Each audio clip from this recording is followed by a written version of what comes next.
Hello friend, good morning. Welcome back to my channel মো lifestyle ব্লগে তোমাদের welcome আর অনেক অনেক ভালোবাসা। আর সবাই সুস্থ আছো, আমিও বেশ ভালো আছি। তো আজকের দিনটা হলো বুধবার আর সকাল 7টা থেকে তোমাদেরকে সাথে নিয়ে ব্লগটা শুরু করলাম। আর দেখছো মেঘলা আকাশ, কাল থেকে সারাদিন বৃষ্টি হয়েছে, আবার আজকেও ভোর দিকে বৃষ্টি হয়েছে। তো কাপড়গুলো শুকায়নি বলে আমি এই ছাদের এখানে একটা তার টাঙিয়েছি, সব মেলেছি। তো আর এখন সকাল 7টা, ছেলে স্কুলে যাবে, টিফিনটাও রেডি করতে হবে।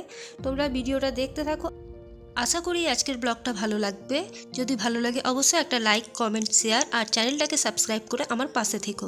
তো দেখো এদিকে আমি চলে এসেছি ছেলের টিফিন বানাতে। ছেলে আজকে আলু ভাজা আর রুটি নিয়ে যাবে। ওর এক এক দিন এক এক রকম মত থাকে, আর কোনো দিন ও টিফিন নিয়ে যায় না, ক্যান্টিনেই খায়। তো আজকে বলছে মা আমাকে আলু ভাজা আর রুটি বানিয়ে দাও। কারো হয়তো দেখে এসছে, সেই জন্য ওর খুব ইচ্ছে নিয়ে যাওয়ার। তো তাই আমি গরম গরম রুটি আর আলু ভাজা দিয়ে দিচ্ছি।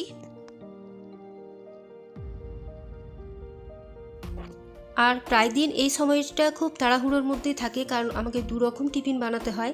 একটা এই যে ছেলের টিফিন বানিয়ে দিচ্ছি, আর তারপর হাজব্যান্ডের টিফিন বানাতে হবে।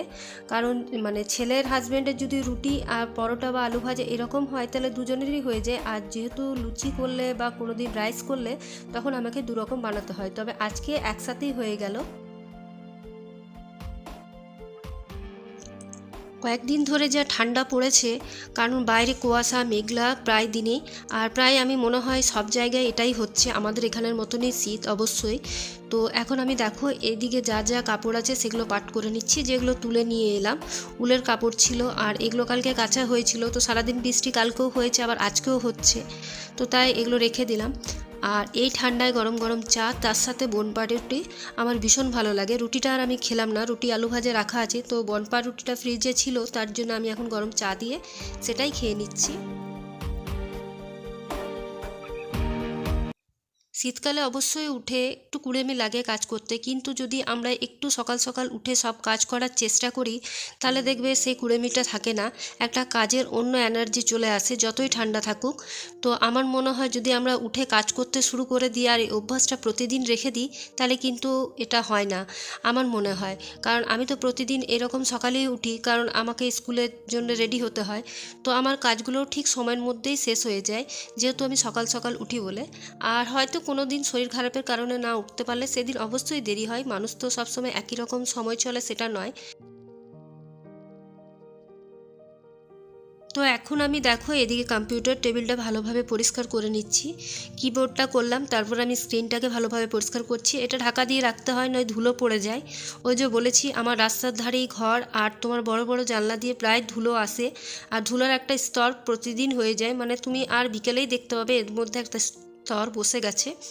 তো যাক, আমি এই টেবিলটা গোছানোর পর আমার ঘরটা পুরো সাজানো কমপ্লিট হয়েছে, শুধু ঝাড় দেওয়া বাকি। তো আমার বেডরুম গোছানো কমপ্লিট, আর ওই রুমটা তো গোছানোই থাকে, কারণ ওই রুমটাতে শুধু যাওয়া আসা আর পড়াশোনার ক্ষেত্রে ব্যবহার হয়, আর কেউ এলে। তো ব্যাস দেখো এটাই হলো বেডরুমের আমার ফাইনাল লুক। তো এখন চলো এবারে আমি ঘরটা মুছে নিই ঝাড় দিয়ে।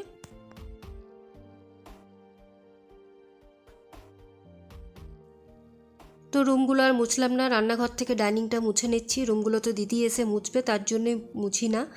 আর এরপর আমি এখন যা যা কাজ আছে রান্নাবান্না সেগুলো রেডি করতে হবে। দাদাভাই মাছ এনে দিয়ে চলে গেছে, দু রকম মাছ, তো এখন তাই ভাবছি কি করব। তো যাক, এখন আমি সবজি বাজারটা করে নিয়ে আসি, তারপর তোমাদের সাথে শেয়ার করছি আমি কি কি রান্না করছি আজকে।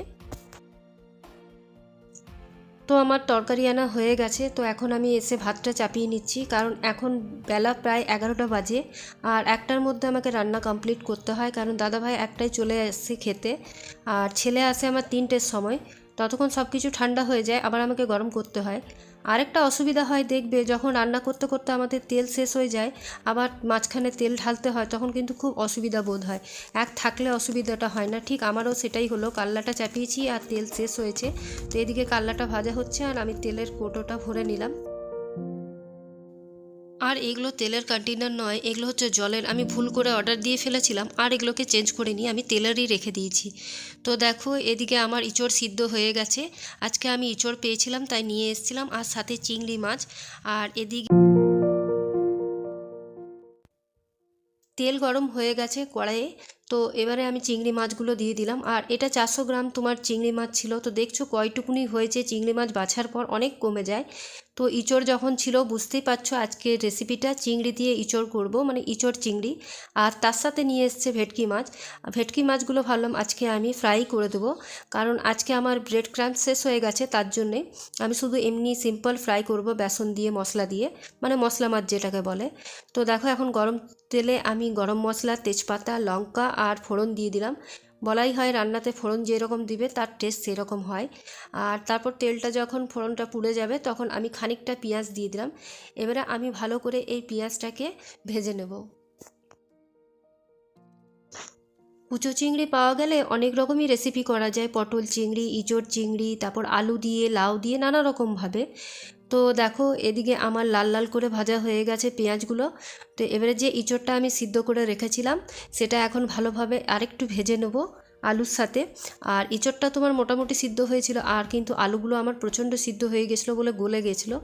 তো যাই হোক, তবুও খেতে কিন্তু টেস্টি হয়েছিল। আর এদিকে দেখো চিংড়ি মাছটা রাখা আছে। খানিকক্ষণ ভেজে নেওয়ার পর এবার আমি এতে মশলাটা দিয়ে দিলাম। মশলার মধ্যে আদা বাটা, রসুন বাটা, পেঁয়াজ বাটা আর ধনে, জিরে আর একটু আমি মিট মশলা দিই, আর একটু গরম মশলা দিয়েছি, যেহেতু গোটা গরম মশলা প্রথমে দিয়েছিলাম তার জন্যেই। তো দেখো এখন ভালোভাবে আমার কষা হয়ে গেছে। চিংড়ি মাছটাও আমি এর মধ্যে দিয়ে দিয়েছি, আর পরিমাণ মতন লবণ, হলুদ এগুলো তো লাগে, সেটা তো জানোই। আর এরপর আমি এতে পরিমাণ মতো জল দিয়ে দেবো, ব্যাস তাহলেই আমার ইঁচড় চিংড়ি কমপ্লিট। আর আমি একটু নামাবার সময় সস দিই টমেটোর জায়গায়। তোমরা সস দিয়ে খাবে, দেখবে খেতে বেশ ভালোই লাগে। তো রান্নাবান্না কমপ্লিটের পর এবারে রান্নাঘরটা আমি ভালোভাবে পরিষ্কার করে নিচ্ছি। তো একটু দেখো কেমন ধোঁয়াশা ধোঁয়াশা চলে এসছে, যেহেতু আমি দেখিনি স্কিনের মধ্যে তেল লেগেছিল। তো হওয়ার পর আমি দেখছি কেমন আবছা আবছা এসছে। তো যাই হোক, কষ্ট করে করেছিলাম বলে এই ক্লিপটা আর বাদ দিলাম না। তো এখন আমি ভালো করে রান্নাঘরে যা যা জিনিস আছে সব পরিষ্কার করে নিচ্ছি।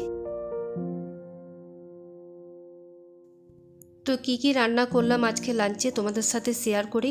তো দেখো এদিকে আমার ইঁচড় চিংড়ি, আর তোমার করেছি ডাল, সব কিছু ডাল মিক্স করে।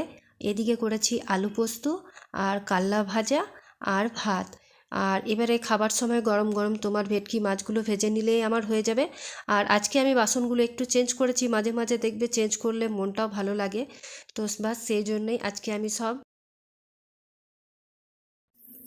তো খাবার আগে ভেটকি মাছগুলো ভেজে নিচ্ছি। মশলা মাছ, যেটা বেসন, আদা বাটা, রসুন বাটা আর মশলা দিয়ে করে রেখেছিলাম বেসনের সাথে। যেহেতু আজকে কাটলেট করতে পারলাম না, বলেইছি যে ব্রেড ক্রাম্ব ছিল না, তো এরকমভাবেই আজকে মাছগুলোকে ভেজে নিলাম। তো আজকের ভিডিওতে আর দেখানোর মতন কিছু নেই।